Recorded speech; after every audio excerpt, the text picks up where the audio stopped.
Hi, in this lesson I will talk about the different types of partners that you might encounter and how to choose the best one for your company. As you see, there are many different types of partners. You have referral, resellers, influencers, affiliates, distributors, tech and data providers, and often you will see these names and sometimes they might actually mean something different because a lot of the companies are using these words interchangeably. I've seen a lot of companies who claim to have reseller type of partnerships when they are actually mean referral types of partners. I've seen companies using the word integration partner instead of tech partner.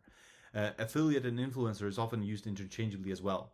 And also there are certain subtypes of partners. So for example, you might find something like VARs or value added resellers. And this is basically a type of partner who is a reseller, but they also provide additional value to your customers. So there are a lot of different types and each company uses these names very broadly. And because of that, within this lesson, you might see that there's a lot of generalization. It will depend a little bit on your organization, a little bit on how you actually structure the partner program. But what I want to give you is a general overview of the different types of partners, what their pros and cons are, and when to select the one for your company. So let's start with the referral partners. They are typically used for B2B software or B2B services, meaning large ticket item systems like products or services. They cost a lot of money. Hundreds or thousands of euros or dollars. And typically what they do is they promote your product or service by sharing you a lead that you then contact and then you finalize the sale. Now the pros of working with them.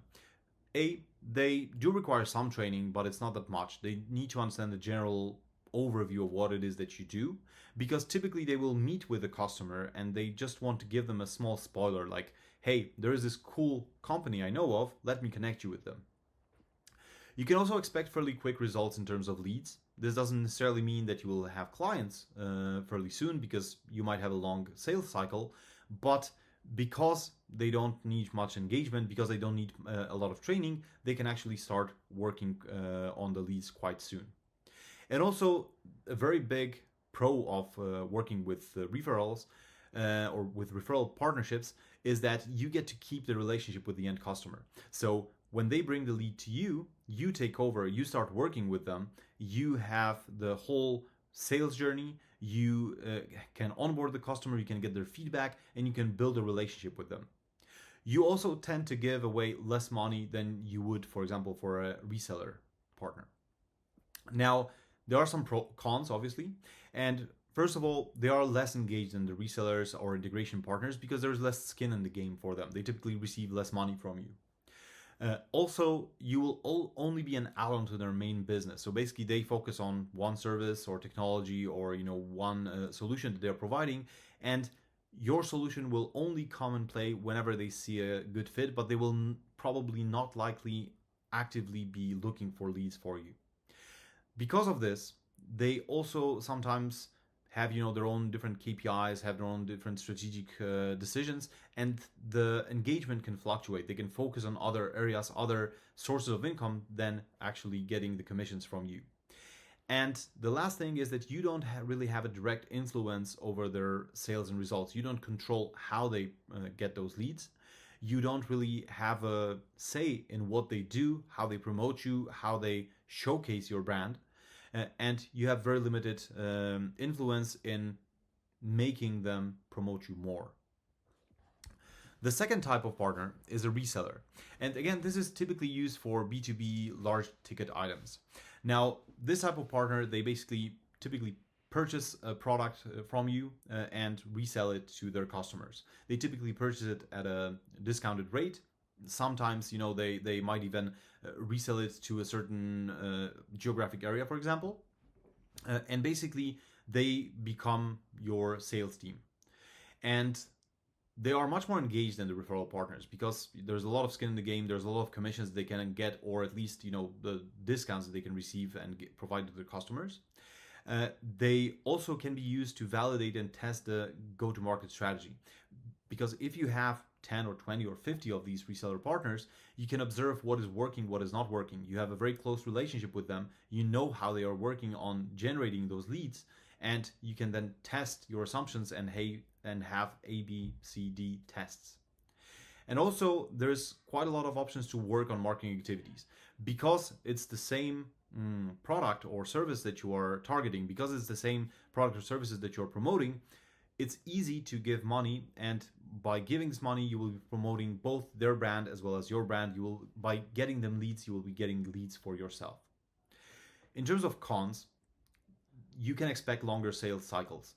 This doesn't mean that you will have a lesser amount of leads, but you typically will see them a little bit later in the process because they will keep their cards fairly close to their chest and they will not tell you about every single lead that they have. You also have much less contact, if any, with the end customer because they might actually be the party that implements it, that takes them through the platform and so on. You do need to train them to a great extent. You do need to cover everything. They need to know everything there is to know about your platform or service, and they need to be able to answer questions from the partners in great detail. You also tend to give them away, tend to give away quite a lot more money to them. And finally, they own the customer onboarding process. And why is this relevant? Because this is the critical moment in time when the customer is actually, still on a high after purchasing your product or service. And by doing this correctly, you can actually make sure that you will have a lasting customer. If you fail to do this correctly and you don't really have a say in how they're doing it, it might end up churning at some point. They might end up churning and you might end up losing a customer, and it might be just for a few months that you work with them. The next type of partner is a distributor. This is typically a level higher, and basically this means that it's either a referral partner or a reseller partner who has done very well, and they basically started working with other partners or local distributors or local people who will promote the product. So basically they own a sales network of people or companies that will promote your product further. And the cool thing about this is that they can generate quite a lot of leads because it's a one single company that has 10, 20, 50 different people who are promoting a product. They can also be in charge of a whole geographic areas. So for example, if right now you're selling from Europe and you want to go after States, it might be quite difficult to do that unless you have a local partner who is actually doing that. And then they can also become strategic partners and brand ambassadors. So they could actually become the party that promotes you actively. Now, in terms of cons, first of all, there is a much longer time to first lead or first customer because obviously these distributors will take time to build their own teams and educate them and train them and so on. Secondly, it can be costly because they typically receive a higher cut or a commission, and sometimes they split the cut with the partners, so they will want more. And also, they can block your growth in a select market. So imagine that you have a single company who has the only right to sell your product in a certain country. And let's say that at some point they stop performing. So you can't really just add another distributor on top of them because they have exclusivity. You will have to wait for the contract to end or negotiate the contract, and it will be much more, it will take much more time. You can't actively react and do it quickly. Another type of partner is technology and data partners. Technology partners are often mentioned as integration partners.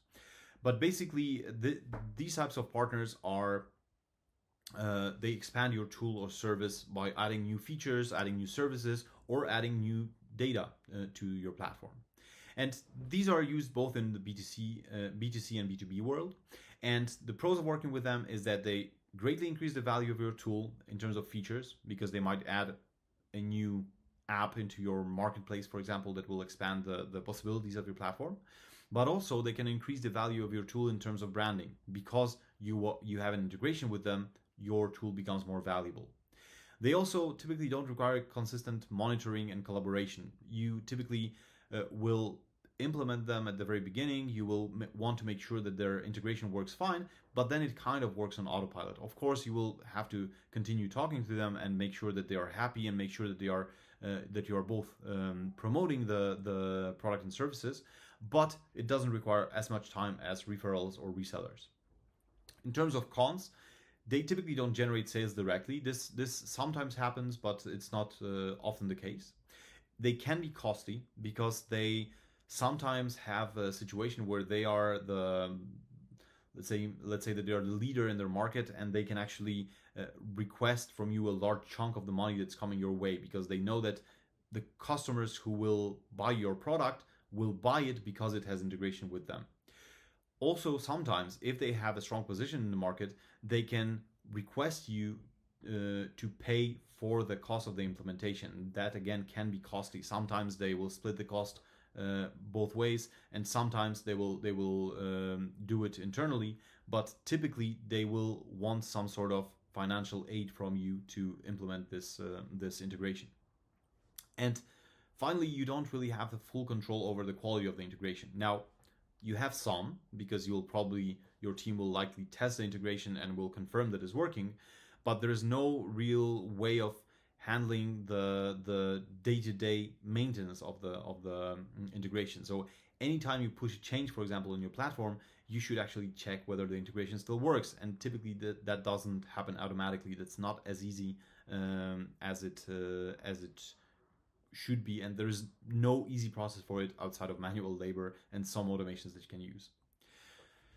The next one is strategic partners, and there are a lot of different discussions about what are strategic partners, but the best definition I found is that if they were to stop working with you, it would require that you have to change a big process or a general strategy change of how you work with your company. So to give you a few examples, imagine that you are in our case, it's a PRM system, and 70% of our customers use HubSpot. And if HubSpot were to say that they no longer want to work with us for some reason, it will become a huge problem. We will have to find other ways of doing this. If you are working with AWS, for example, and at some point they say that they don't want to work with you, and your customers require AWS because of security reasons or for whatever reason, whatever other reason, you might have a challenge and you might need to switch to Azure or Google Cloud or something similar. And the pros of working with them is that they can greatly increase the attractiveness of your tool or service. In our case, without the HubSpot integration, we would have much less customers. And basically, it's very important for 70% of our customers to have that integration. It can also directly affect the ability to close leads, which means that if we didn't have the integration, those deals would not have come into fruition.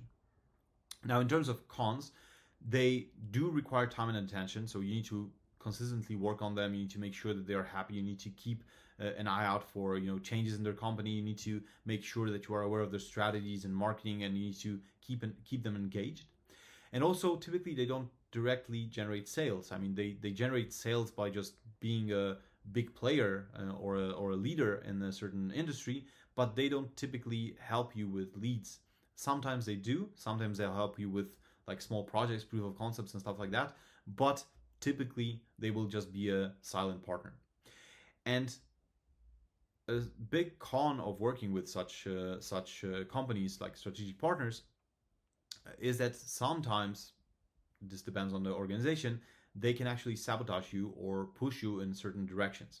And I can give you one example of this because I've used to work with an e-commerce platform, and this e-commerce platform, there was a partner, and this partner delivered at some point a feature that was adding B2B features into our platform, and this was something that we had internally, so it was cannibalizing whatever features we had, and we had to make we had to meet with them, had a discussion with them whether we should purchase it from them, whether they need to stop implementing it, whether we need to expand our own system, whether we need to take their system and implement it internally. There were a lot of options on the table that we had to discuss, but basically, it seemed like a sabotage. So our own partner was kind of cannibalizing our own sales. The next type of partner is affiliate partners. And here we are going towards more the B2C customers or the low ticket items, basically when you're charging $5, $10, $50 per month. This is when you can use affiliate partners.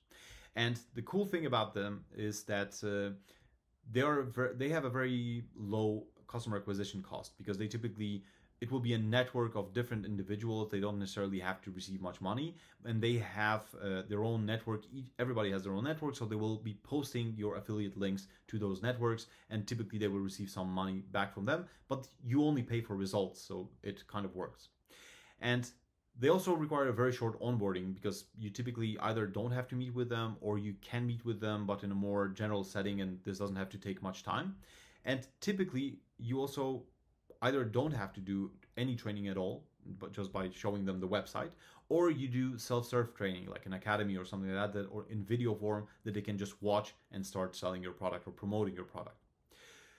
The cons of working with them are poor engagement. They typically will not keep pushing leads towards you. They will probably do one action. If it works, great, they will continue. If it doesn't, then they'll stop and forget about you. The bigger ones can think of themselves as strategic or influence partners and can negotiate better commissions, can consider ways that you should invest in some marketing for them because they are so important. Also, you have a very low influence over, you have full influence over the deal closing, but they have very low influence over whether the lead is actually interested in you, because the leads that are coming your way, they can be very low quality, and you can lose a lot of time on the qualification of those leads, and it turns out that most of them are actually not even that interested in your product. So looking at those different types of partners, I would like to give you a task to stop for a moment and consider those different types of partners and to figure out which one fits your business.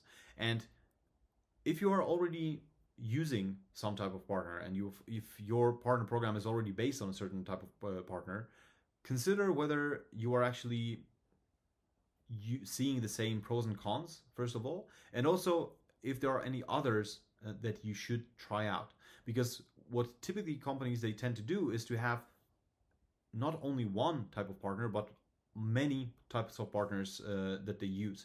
So some companies have referrals, affiliates, and strategic partners, for example, or others have integration partners and tech partners. And this is very typical, and you don't necessarily have to focus on just one group. Sometimes you will use 2, 3, or 4 in order to make sure that your channel drives the most sales to your company. Thank you.